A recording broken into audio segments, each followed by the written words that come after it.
Well, hello everyone. I am starting out with this sign palette that I picked up from Walmart. It's really inexpensive, just a few dollars.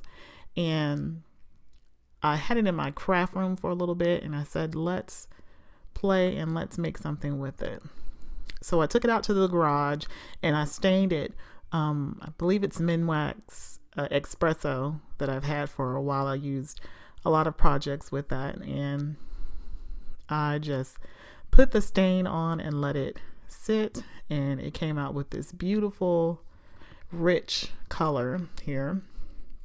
And then I just went to my regular inkjet printer and printed out some fonts. So I wanted to say welcome to our home. So I was just trying out different sizes to see how big I wanted it.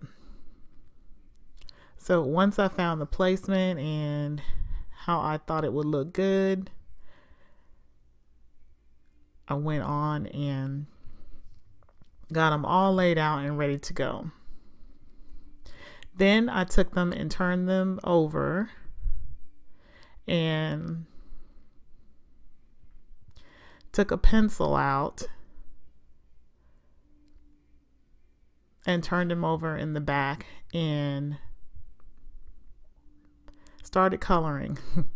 I covered the letter as a whole, so the whole outline of the letter could be covered, so I can make a foundation so that I can make a copy, sort of like using a carbon copy of it. So when I go ahead and use some ink on it, it'll transfer. So I just did that with all three of the signs. So I'm just making sure I color in real good and that when I transfer, it'll have good coverage. So once I did that, just like I said, I went over them real good and made sure that they were all covered. Then I took my scissors and cut them out a little bit more, and then just put some tape down so I could make sure that they were not going to slip once I started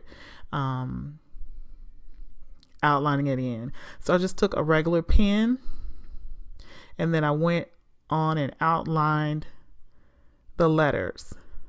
So as you can see here, it just transferred over with just a regular ballpoint pen, and I'm going to do that for each one of them. And you can see this one, I left out the middle part of the O. And so all I'm going to do is just press that right back down and then go over it with my pen, trace the inside. And I hope you can see it. It's very faint, but it's just faint enough for you to be able to, there it goes, be able to work with it. So I love this method because I don't have painting skills. That's one thing I don't have as a steady hand. And so I always kind of avoid things that have you do that, but this kind of just gives you that foundation to be able to do that. As you can see here, I left out the top part of the E and I went on and showed it to see how simple it is. So instead of ripping it out, I do it slowly just to make sure that everything came out all right. And as you can see, the top part of the E, I forgot that. So I'm just taking the ballpoint pen and then just lightly going over and pressing on the paper so it goes down, and then you can see I have my whole E there and I'm ready to go. So now I have all the letters ready, and then I'm just going to take some paint pens. So I have a few in my stash that are white or ivory. And so I can say with the first time doing this, that less is more.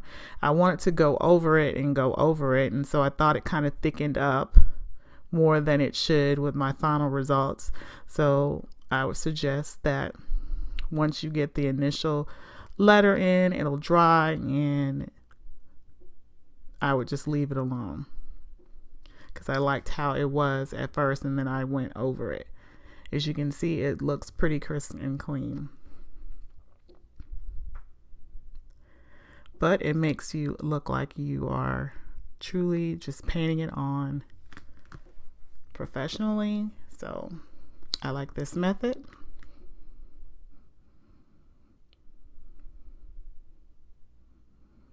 And as you can see here, I finished it up, and I like this better than using some handmade lettering, which I normally do, but I wanted to do something DIY. I wanted to do something myself, so I like this method. So now I'm just using some flowers. I had the blue flowers from the Dollar Tree, and then I had these ivories from Michael's, I believe, in my stash.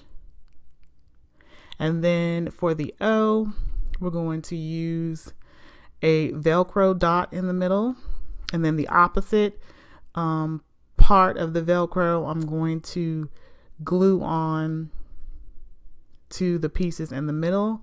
I thought that it would be neat to be able to interchange for the different seasons or the different holidays. So in this one, could be like spring. I'm doing a little flower. So based on how I want it to fit on there, I'm gluing it on the back. And then I have like a pencil for back to school. I have a little heart for just every day. And then as for 4th of July or Memorial Day or anything like that, I can use this flag. Thumbs up if you like this craft, and see you later, Craftinistas.